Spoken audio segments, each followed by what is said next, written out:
dhe ja kaloi çështjen për gjykim duke na thënë që këto çështje mund të zgjidhen vetëm në themel. Që do të thotë që gjykata e themelit do të bëj edhe prokurorin, do të bëj edhe gjyqtarin. Unë nuk e kuptoj dot këtë vendim të gjykatës, pavarësisht se ne e prisim një vendim të tillë, por menduam që gjykata të ngrihet në lartësinë e që e kërkon ligji, që e kërkon detyra.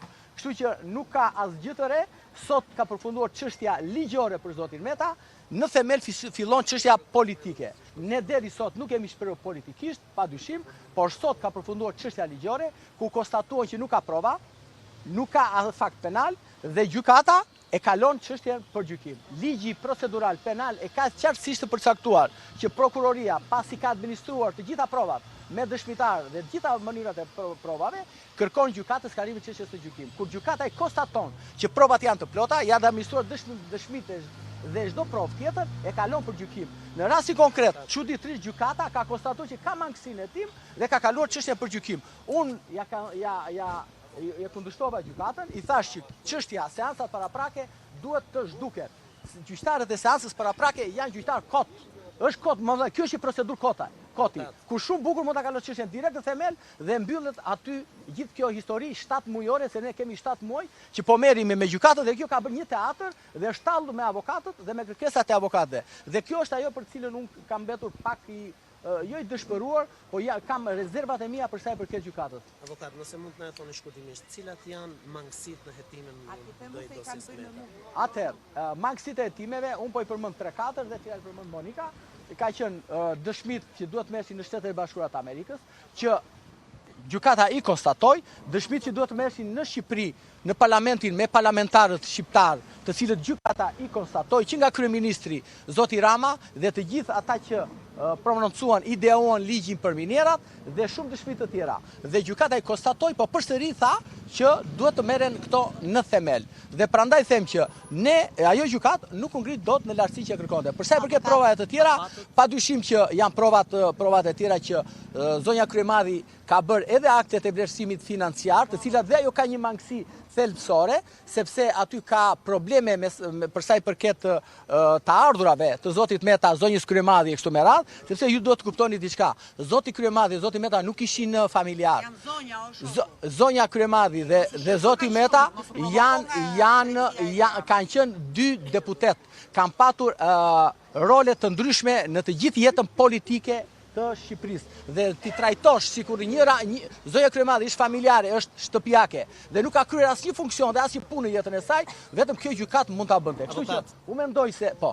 A patët pretendime për llojin e gjykimit të shkurtuar apo të zakonshëm? Shiko, kjo ishte problemi, se nëse ne do kishim kërkuar gjykim të shkurtuar, sipas gjykatës, provat nuk ishin të plota, po gjykimi i shkurtuar kërkohet, ju e dini, kur ne nuk kemi kontestime mbi provat, mbi aktet aty dhe kërkohet gjykimi i shkurtuar, ndërkohë që gjykata pasi konstatoi që provat nuk ishin të plota, dosja nuk ishte e plot, po sikur të kërkojmë gjykim të shkurtuar, ne i thashun gjyqtarës, gjyqtarja nuk i ktheu dot përgjigje kësaj. Gjykim të shkurtuar kërkuan 3 nga të bashkë të Pandeurit.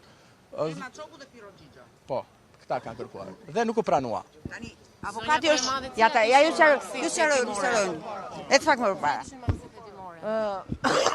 Cakrani është shumë i ndinjuar, sepse kishte pritshmëri shumë të mëdha. Unë nuk kam asnjë lloj pritshmërie, ke drejtësia e Edi Ramës dhe ke drejtësia e trafikut drogës dhe ke drejtësitë e kryepolicave, kështu që përkundrazi, po të kthehej të çështja për gjykim, ne nuk do takoheshim më bashkë, do shifeshim një herë në muaj. Tani që çështja do shkojë në gjykim në themel, ne do kënaqemi për ditë seanca gjyqësore, do shikojmë Big Brotherin e drejtësisë. Pra ata ignorantët dhe ignorancën dhe atë mirimin qytetar që pat në kuicën e antarëve apo lojtarëve të Big Brotherit, do ta shikojmë mirimin qytetar dhe ligjor të sistemit të drejtësisë që Shtetet e Bashkuara të Amerikës dhe Bashkimi Evropian kanë harxuar mbi 140 milion euro për të sjellë një inkuizicion politik. Tani, 2 gjëra që një gjë të mirë bëri gjyqtarja, që ja renditi një 10 fakte që nuk i ka bërë prokuroria. Pra, akuzohemi se kemi bërë korrupsion unë me Adrian Shatkun, por Adrian Shatkun nuk është marrë asnjëherë në pyetje.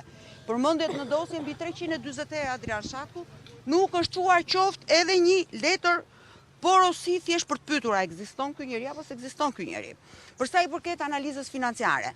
Analiza financiare, të dashur gazetar, e ka bërë një eksperte financiare që quhet Liliana Mamadaj, që 2 javë mbasi dorëzoi analizën financiare të familjes time, u kandidua për bordin e Bankës Shqipërisë, u përdor aty dhe pastaj thanë hiksës duheshti më.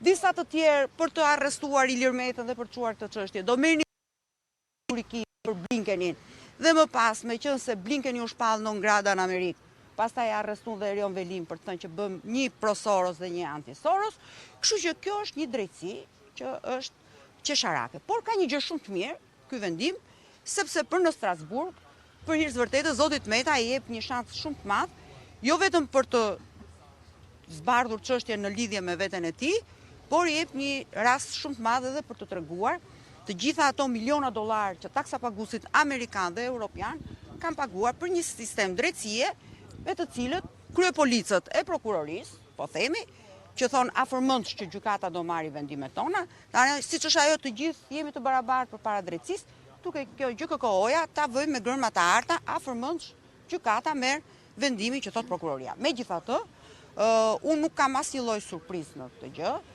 Jam shumë e bindur që betejë jonë politike, ky është një gjyq politik, ka qenë gjyq politik, nuk diskutohet. Duhet kemi parasysh që kam frikë se videot e Gysagasit kërcënojnë dhe shumë njerëz brenda GKK-s, dhe kjo është dhe një ndër arsyet që ecim në këtë fazë. Megjithatë, duhet kemi gjë parasysh, unë e thash sikur ta dia dhe sot në mëngjes, fatin ton në dorë nuk e ka as GKK-ja, as GKK-ja, as prokuroria, fatin ton e kemi vetë në dorë. Kjo është një betejë me opinionin publik. Kjo nuk është betejë ligjore, betejëja ligjore ka mbaruar. Në 80 do t'ju marrim dhe të gjithët, unë besoj shumë shpejt do t'ju dërgoj dhe fjalën time, dhe t'ju dërgoj dhe gjithë materialet që janë në dosje. Betejë jonë është betejë me vetveten dhe me Zotin. Sepse ne marrëdhënien tonë kemi me Zotin sa jemi të drejtë apo të padrejtë në atë që kemi bërë. Tani, për sa i përket vendimit të sotshëm, mund të them që ishte një vendim nën presion, s'ka asnjë gjë të keqe, jo të gjithë përballojnë presionet. Në presion kush? Gjyqtarja? Po patjetër. Sepse gjyqtarja lexoi, pranoi që në dosje 90% e akuzës së prokurorëve nuk ka asnjë provë. Pra, vetë prokurorët në 80% të akuzave thonë ne kemi perceptime, unë do ta marr fjalën e prokurorit Sotir Klapi, pra që kanë bërë prapësimet që kanë sjellë dhe thonë ne kemi perceptim, ne kemi perceptim, ne kemi perceptim, ne kemi perceptim. Unë mund t'ju them që në dosje s'ka asgjë, pavarësisht se ne nga nesër jemi në dispozicion edhe për mediat, do të vendoj në dispozicion prova të cilët deri tash e kishim të ndaluar për shkak të tani do kënaqeni, do shikoni gjithë kartat e kreditit të bizneseve. Do shikoni lloj shpifjesh dhe do shikoni që nuk ka fakt penal. Dgjoj, keni dëgjuar ndonjëherë se jeni gazetar dhe do ta themi shqiptarëve, keni dëgjuar ndonjëherë që të ketë korrupsion pasiv, po s'ka korrupsion aktiv. Keni dëgjuar ndonjëherë ju në logjikën tuaj që nuk gjendet identifikohet vetëm Rogerti ta sqaron këtë. Vetëm korrupsion pasiv, po nuk ka person aktiv dhe nuk ka një sqarim nga ana e organit të procedurës sa është dëmi dhe kujt është bërë ky dëmi financiar. Sa është dëmi shkaktuar dhe kujt është bërë ky dëm. Dhe ky korrupsioni, shiko. Dgjoj, unë ja thash edhe prokurorit që ja thash dhe prokurorit si çdo gjë që bëhet në 2, edhe seksi bëhet në 2 dhe korrupsioni bëhet në 2. Monika thot bëhet në 3, problemi qëndron që. Problemi qëndron, jo, nuk e di ato lloj stilesh Kamasutra Monika. Problemi qëndron që nuk e di atë. Problemi qëndron që vetëm kjo prokurori mundet të thotë që ka korrupsion pasiv, po s'ka korrupsion aktiv. Nuk e di, vetëm nëse sqaroni ju, kjo do jetë pyetja që ne kërkojmë përgjigje. Jo, shiko, korrupsioni pasiv, korrupsioni aktiv parashkruhet, por në kur vjen relatimi prokurorit thot, ka patur korrupsion aktiv, ka emër mbi emër korruptuesi. Dhe zonja Shatku dhe zoti Shatku që përmend prokuroria, përmendet 327 herë në atë fascikullin, në kërkesën për gjykim, dhe ai person nuk është pyetur asnjëherë. Tani më thoni mua ju, si mundet të kaloj çështja e gjykim pa pyetur persona të cilët mendohet që janë aktiv në korrupsion. Kjo është pra.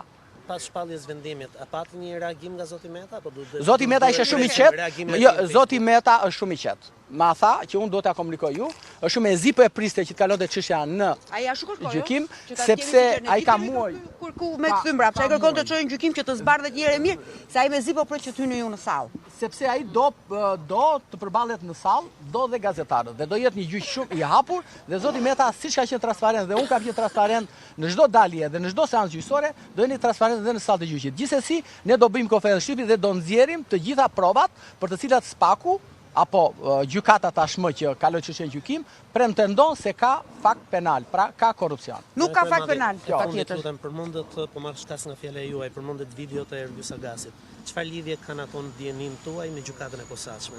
Patjetër, shumë pjesë të gjykatës posaçme dhe të shërbimit informativ apo dhe të institucioneve të tjera të pavarura në thojza janë pjesë e videotekës së Ergys Agasit.